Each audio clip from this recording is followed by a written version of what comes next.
The Nagaland Adventure and Motor Sports Association held the 12th World War II Peace Rally on December 2. This is an annual event on the Hornbill Festival calendar. The vintage, classic car rally is held to commemorate the Battle of Kohima and to promote peace and unity. This year's rally was flagged off at the IG Stadium and culminated at the World War II Museum Complex at Kasama Naga Heritage Village after a stopover at the World War II Kohima War Cemetery where a wreath-laying function was held. The event finale and prize distribution ceremony was held at the World War II Museum Complex, which was graced by Mhonlumo Kikon, MLA and advisor, IT&C, NRE and Science and Technology as special guest. War II Peace Rally to commemorate the Battle of Kohima. The entire participation of the Nagas in the Second World War, based on our past history, which we often ignore when we discuss the Second World War. So while we commemorate this World War II, the Battle of Kohima, and we still have all these lovely jeeps and all the arms and ammunition left behind. The Battle of Kohima was also called and known by others, especially historians, as the Siege of Kohima. But this was not the first siege of Kohima. If you look at the 19th century, Kohima was under attack not by the Japanese nor by the British, but by the Nagas.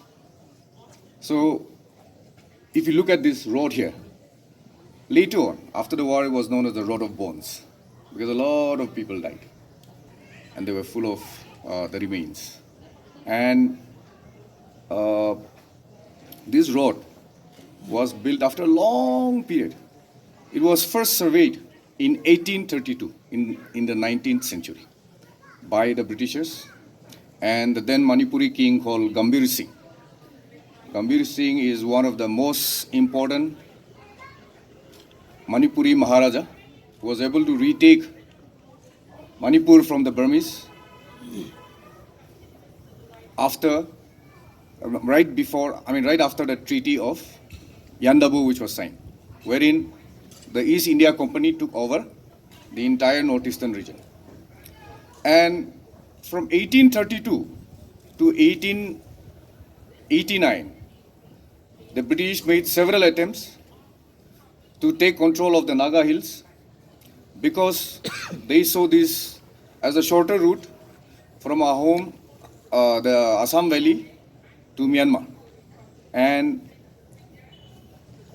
any student of history will know that 19th century period where the British, with so much violence, after having terrorized, killed and captured so many Naga warriors for His Majesty's pursuit of this region. If you look at the casualties from 1832 to 1890, and I marked that period because in 1890, for the first time, after more than 47 years of the British attempt to colonize the Nagas, they were successful in establishing a political headquarters in Kohima. The first political headquarters of the British was established in Chumukutima. Because the British were very poor at pronouncing our names, they call it Samugutin. Chumukutima was called Samugutin. And if you look at our history, the first land compensation, because Naga is very fond of discussing land compensation for our development activities. First land compensation was paid to the Angami Gambura in Samugutin, Chumukutima by the British political administrator.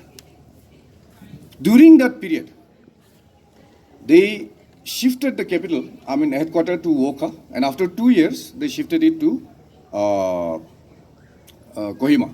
So it was in 1878, if I'm not mistaken, when Kohima was chosen as a political administrative headquarters of the British Empire. Now, if we reflect back on our history, when I say that I have little or no nostalgia about all this, is because we have forgotten our 19th century history because it's not written about, or very few people want to go into the books, history books, and read that part of that chapter of our history. Yes, Nagas were great headhunters. During that period, our Naga warriors went down to Sylhet, Chittagong in Bangladesh, because those days there was no Bangladesh till 1971. And we went there to do one, trade in salt. Number two, there was slave trade going on, so to capture slaves. So this was a continuous period. I would like to recall all this because, this is, the Nagas were not colonialists. We didn't go, we went, defeated the villages there, but we didn't go and establish our rule over there. We were happy with our village republics. So that is the 19th century history.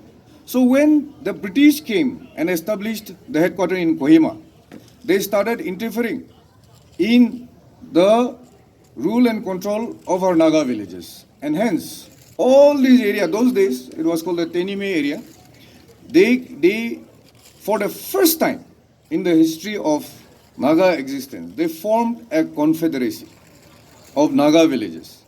And they attacked what is now known as the DC Hill, which was the small patch of land where they formed a political administrative headquarters. They did not take the permission of Kohima villagers to form that headquarters. They came and established it themselves because it was a good place, it was in the middle, and from here they could control the route to Manipur and also Assam and the valley there.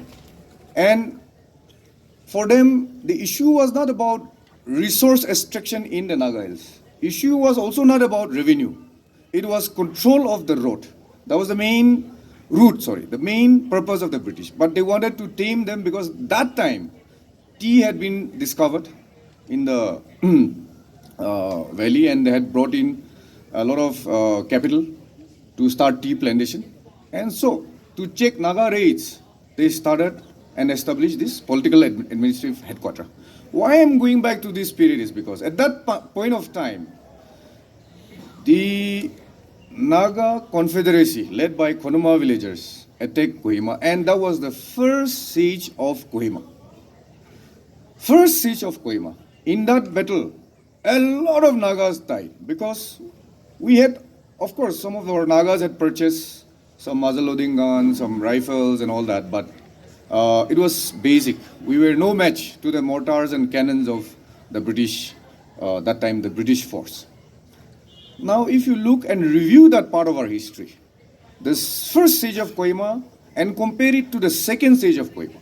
First siege of Kohima happened after I said a lot of violence was inflicted on the Nagas. So many Naga warriors died, so many of our headhunters died, and only after a lot of blood has been shed, they were able to capture this land.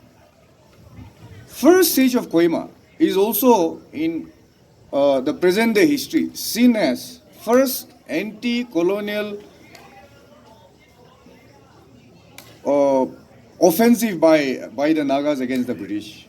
And it is remembered in many historical work as one of the most important periods of Naga history. Now, fast forward to 1944, from 4th of March, I believe, when the Japanese first came. If you look at it, for the colonialists who had plundered and murdered their way to the Naga Hills, if you look at the Naga participation, that is the only moment, or that is the only aspect of this Second World War I feel proud of, because we as a people